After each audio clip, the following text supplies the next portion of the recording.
learning to say no and learning to disconnect.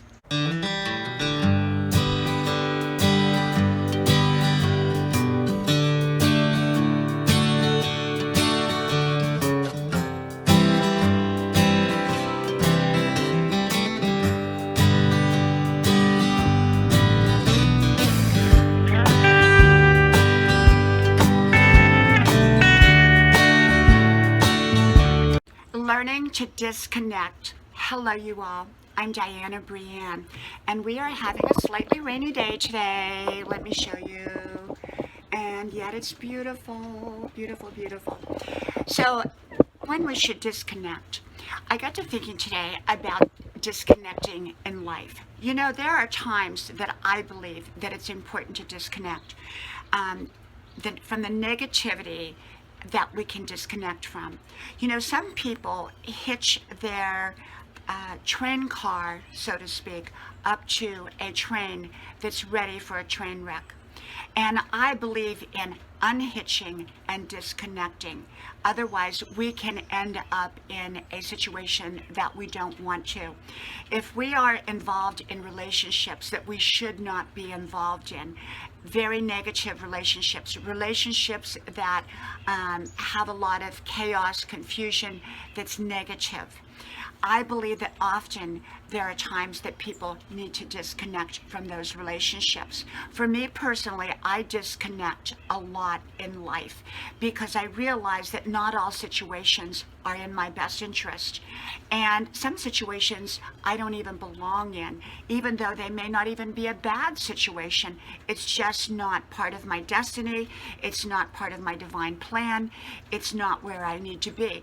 Just because a job is good does not necessarily mean that's the right job for me. So sometimes if I'm on a job and that's really not the job that is meant for me.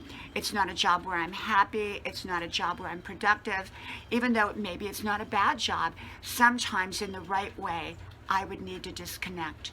And it could be in a relationship that is heading south, that is not going to turn around, that's going to continue to go negative.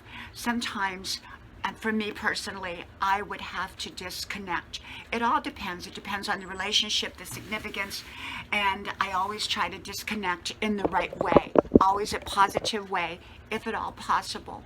But I believe that there are situations that we do need to disconnect from. Bad habits. If we have bad health habits, bad spending habits, bad relationship habits, bad any kind of habits, sometimes we need to disconnect from those negative habits.